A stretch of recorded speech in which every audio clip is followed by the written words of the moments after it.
All right, friends, today we're going to start working on our portrait. Remember, we are creating a gallery of gratitude. So we are doing portraits of the people who help us every day right here at school. We will be using modeling clay for our portraits.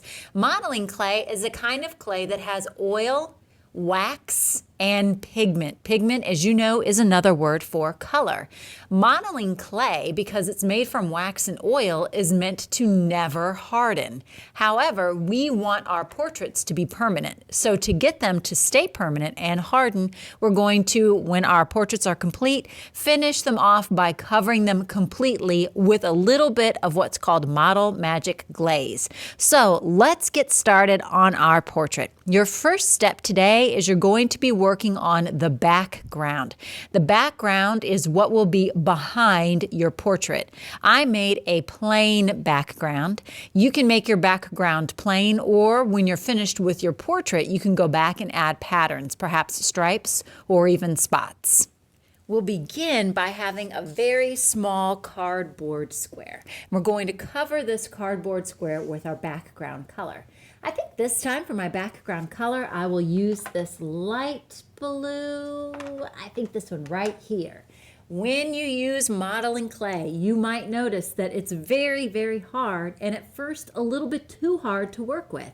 So what I like to do is break my modeling clay into smaller pieces and just kind of, I'm going to call it microwave. I'm going to microwave it in my hands to kind of warm it up and soften it. So just go ahead and break your clay apart. Hold it in between your hands, and the heat of your hands is going to start to soften that wax and the oil that the modeling clay is made out of. Once you've held it in your hands for a little bit, like I have, then you can open your hands up and start to squeeze and squish the clay, and this will also start to make it a little bit softer.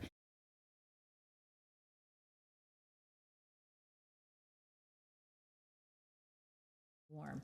So my goal right now is to cover this entire back of this little thick square of paper. So I'm going to take a little piece at a time and press it onto my board. And once it's on the board, I don't want it to just be set on there because it could come off pretty easily. It's also a little thick. So now I'm going to take my finger once it's on the board and just kind of smear and smush. Smear and smush the clay flat. Now, I like the texture that my finger is making when I'm smearing and smushing, so I'm going to leave it.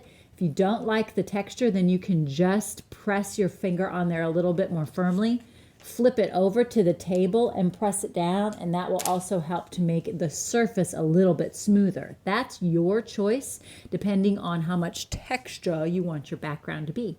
When I've got my next piece, I will just put it near my first piece, and once again, smear and smush. And you'll notice I like to do a smearing with either my finger or my thumb.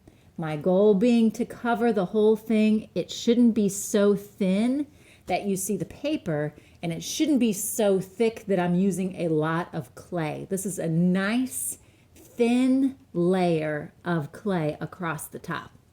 Take another piece, press it, smear and smush. You'll need to cover the entire background of your board. This is not the most fun part of this project. It was not my favorite part, but it's a part that you must make sure you do, and you do a good job of it. So just know that it's time consuming and the best part is yet to come. So get the entire surface covered. Again, if your clay starts to get hard, just warm it up in your little microwavy hands. Next up, you're going to need to find the skin tone that you want to use. If you don't find a skin tone that you like and you want to make it either lighter or darker, try adding brown to make it darker and maybe peach to make it lighter. Okay, now I've got the color that I want for my skin tone. I'm going to take a piece of clay and make the head. So I know that my person's head is going to be kind of oval or egg shaped. So I'm going to roll a ball.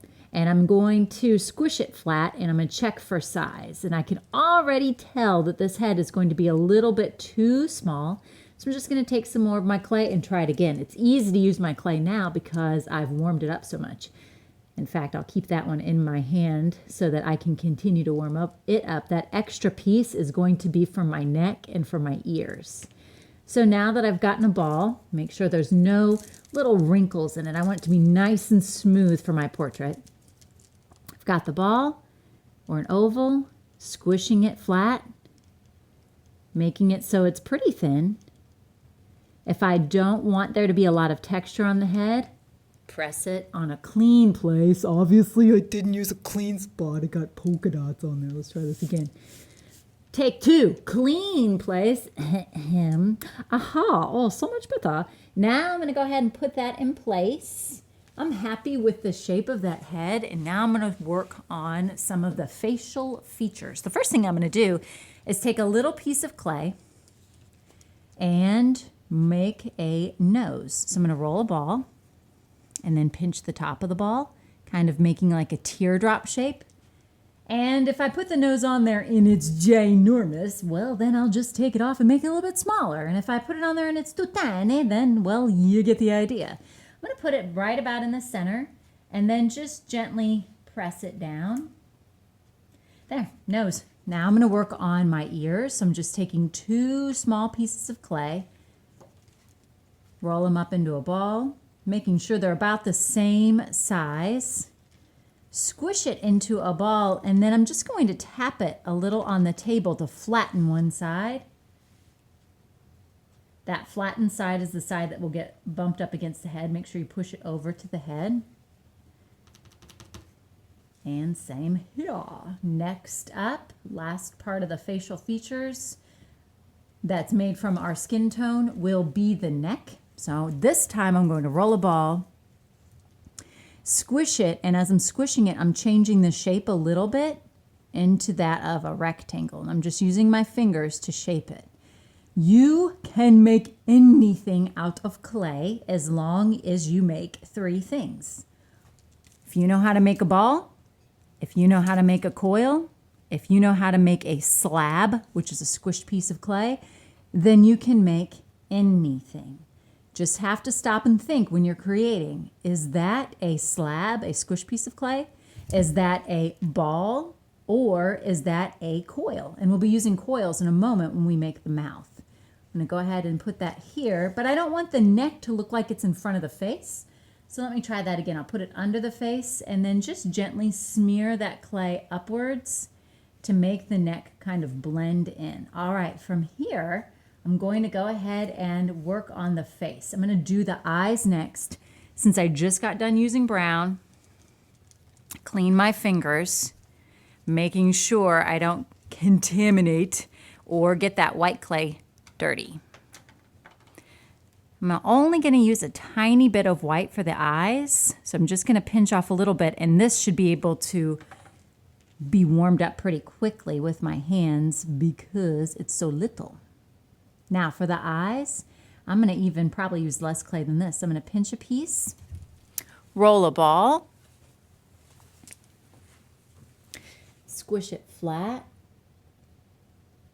and just gently set it there. I'm checking to see if that size looks good.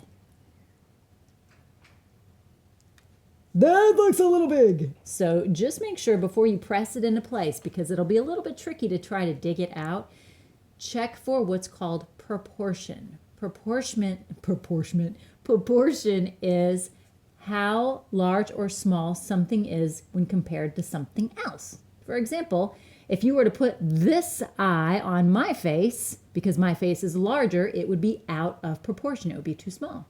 But this eye on this face is just the right size because the face is smaller. All right, I'm rolling this one into a ball, try to get them about the same size.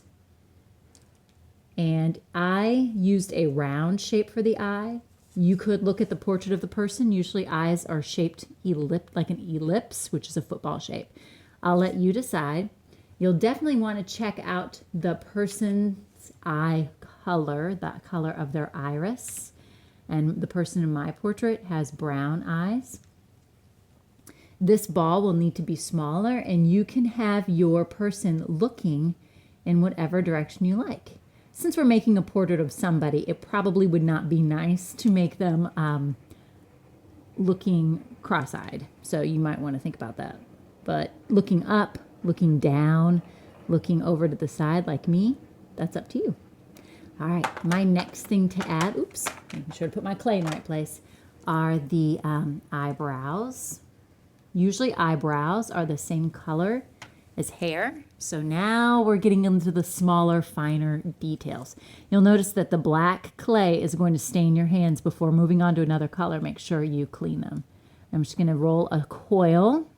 See, sphere, coil, slab is a squished piece of clay. You can make anything with those three things.